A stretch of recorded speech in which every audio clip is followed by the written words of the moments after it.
Hey Flower Tribe, it's Kelly Lehman and Lucy Lehman, and I want to answer a question that a lot of the Flower Tribe members have asked, and that's what should I do to my garden in fall? So here we are, it's October, and I'm in my New Jersey flower farm and secret garden, and I want to show you some of the steps that I do in my garden to get it kind of winter ready now that it's fall. So if we haven't met yet, it's nice to meet you. My name is Kelly Lehman. I'm the owner of Cranberry Fields Flower Farm here in Cranberry, New Jersey. And I love giving you guys fun, free flower tips. So please feel free to subscribe to this YouTube channel and hit the bell notification below so that you know whenever I post another fun, free flower tip video. So I love being out in my fall garden. There's so much color out here, and it just feels completely different than my summer and spring garden. So fall is a really terrific time to start putting in your spring bulbs. Fall's the time that you're going to put in your daffodils that are just outstanding. There are so many different varieties of daffodils now.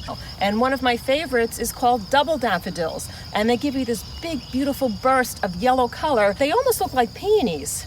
And another one of my favorite fall bulbs to plant this time of year are tulips. And the same thing with tulips. They have all these crazy, wonderful varieties now that we've never even dreamed of in years past. So check out some of those newer varieties when you're looking online and get those tulips in the ground now also.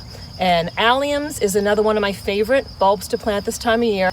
Those are those big, beautiful, purple Dr. Seuss looking flowers. They almost look like something from like a Dr. Seuss book. So you can put those in the ground now too, and they're in the onion family.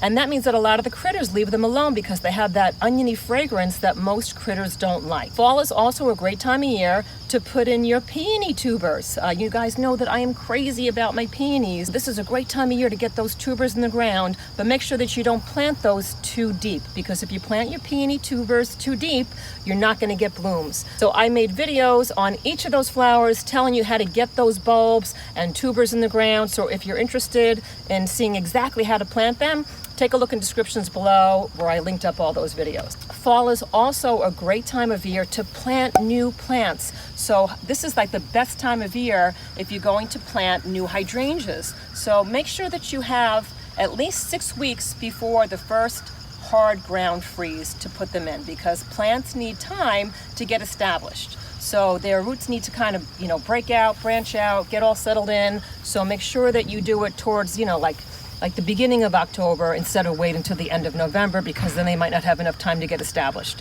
So you can put in new trees, you can put in new hydrangeas, you can put in shrubs. So it's a wonderful, wonderful time to plant. Be careful with the fertilizers though this time of year. There are some plants that do not want to be fertilized in fall because some fertilizers promote new growth. And you don't want to have a lot of new growth this time of year, because any kind of tender new buds or new growth that's coming in could get zapped by like cold winter winds and winter temperatures. So you don't want to encourage new growth during a period when the plant should be going dormant.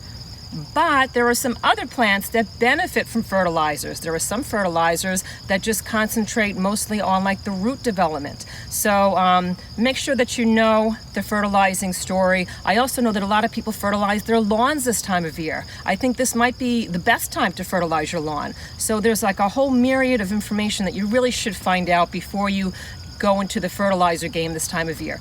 And if anybody knows any great fertilizing tips, please put them in comments below, because I'm still trying to figure out the fertilizer game. That's one of those things that I just need to get more information about. So if you have any great fertilization tips for plants, perennials, trees, lawns, please let us know in comments below. I love learning from our flower tribe. Another thing to keep in mind during fall is to keep up with your watering. So temperatures start to cool off in fall, but let's face it, a lot of times we get like a really hot day thrown in there. So you have to make sure that your plants, especially the new plantings, get enough water. So when you're planting new hydrangeas, new trees, they really need to have that moisture in the soil so that the roots can kind of once again get established and they can kind of tuck themselves in and get happy. So make sure that you keep up with the watering, you don't let anything dry out, especially the new plants, and even the older, more mature plants still need water until till the ground starts freezing over, and then Mother Nature usually kind of just takes over, and then it's usually fine once the plant goes dormant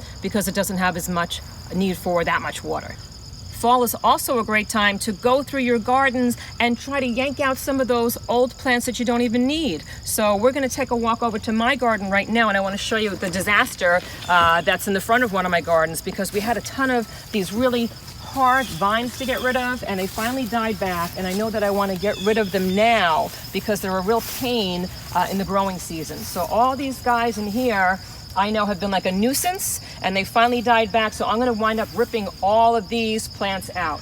But when I look at something like this plant here, and this is a snowball viburnum that I absolutely love. I have a whole bunch of them back here. If you haven't planted a snowball viburnum in your garden, please consider doing it if it can grow in your zone, because it's spectacular. And it took like 4 years to really get like some really great blooms on them, but it was so worth it. So this is, I'm going to show you a picture right now of what it looked like in spring, and it's one of the first plants to come up in spring. It's really unbelievable. It almost looks like a hydrangea bush. But it's not. So it's a snowball viburnum. But this is what this plant looks like now. It's kind of got zapped over here. I'm not sure what happened to it, but it's not looking very good. I'm not going to rip this plant out yet because it still has a lot of green growth. So there's a chance this plant may not make it through the season. However, I do see these green leaves, and I do have some hope for it. So I am going to take some extra special care and do some research on how to like baby this plant. So hopefully it comes back. So the plants that are looking kind of crummy, you know, give them a break. They're going dormant. Chances are they're going to start looking crummy. And I want to show you another plant that I have over here that once again looks like it's on its way out, but it's just because it's going dormant. Even the leaves on this plant over here, it looks like, oh my gosh, this plant is going to die. It's probably not going to die. It just has a lot of these brown spots because we've had a lot of moisture at night, a lot of rain, and then the temperatures got super cold. So it just kind of caused these brown spots. This plant is going to go dormant, it's going to lose its leaves, and it's going to be fine and come back in the spring. So don't cut anything like this out of your garden. Chances are it's not sick, it just looks a little crummy because it's going dormant. Make sure that you have a nice layer of mulch going on in your garden, because the mulch is going to tuck in your plant and protect some of the roots from some of those harsh temperatures, and it's also going to keep some of the moisture in place from the rain. Fall is a great time of year to prune back your peony plants. And what I'm going to do is I'm going to come in here and I'm going to wind up cutting this plant down just about to the ground. I'll probably just leave just a few inches up. And this gal's gonna come back super strong. This is kind of what my peony plants look like this time of year. They're kind of beat up. They have a little bit of powdery mildew on them. I'm gonna wind up cutting these leaves off and removing them from my garden. I don't wanna mix these leaves into my garden. I don't wanna compost them in here because they've got that powdery mildew on them. So fall's a great time to cut back your peonies. However, make sure that you're careful with pruning your hydrangeas. So I don't prune back my hydrangeas. A lot of you know that if you've been watching the channel. I made a few videos telling you why you may not be getting blooms from your hydrangeas, and I'll put links to those below. And one of the main reasons why people don't get blooms from their hydrangeas is because they prune them back at the wrong time of year. Fall is a terrific time to gather tons of seeds from your flowers. So if you have zinnias, you should come out into your garden this time of year, look for the ones that have turned brown, and what you're going to do is just reach inside here. You're going to pluck some of these dried petals up, and underneath them you're going to see all these little arrowheads, and each of those arrowheads is a seed that you can plant for a whole new zinnia plant in the spring. Is that amazing? So like this one flower head has like hundreds of these guys in them.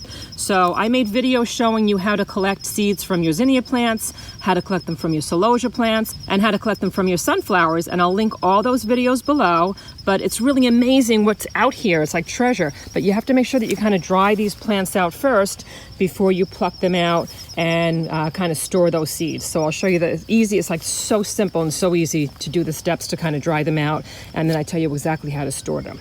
So take a look at this celosia plant over here. This guy has thousands of seeds in them. Each of these little black seeds is a celosia plant. So I'm just going to give it a little scrape in my hand, and that's probably about, I don't know what, 15, 20 different celosia plants in my hand right now. Each of those little pepper flakes is an actual seed. Sunflowers are one of my favorite seeds to harvest. It's so fun to watch all these hundreds of seeds popping out of the plant once you've kind of dried out that flower head. So you're basically just going to come out into take a look at your sunflowers, and you're going to wait till the head's kind of droopy and the back of it kind of turns semi-yellow and the seeds look super, super ripe inside. And then you're just going to cut the stalk and hang it upside down and let it dry for a few weeks and pluck those seeds right out. And then you're going to store them in a cool, dry, dark place. And I'll show you the exact steps for that in my How to Harvest Your Sunflower Seeds video. So thank you so much for joining us in this video. And please let us know where you're viewing this from in this great, big, beautiful world. I love to see how our flower tribe is growing around the globe each week. And come say hi to us over on our Instagram channel. We're on the Cranberry Fields page. And also, please put any comments below. If you have any great fall tips for the garden, please put them in below. And also, please send in more questions, because I'm making a lot of my videos based off of the Flower Tribe's questions. You guys are like such an inspiration. And I'm also going to put a link to our Patreon page and descriptions below in case you're interested in becoming a supporter of this channel. And I will see you in the next video.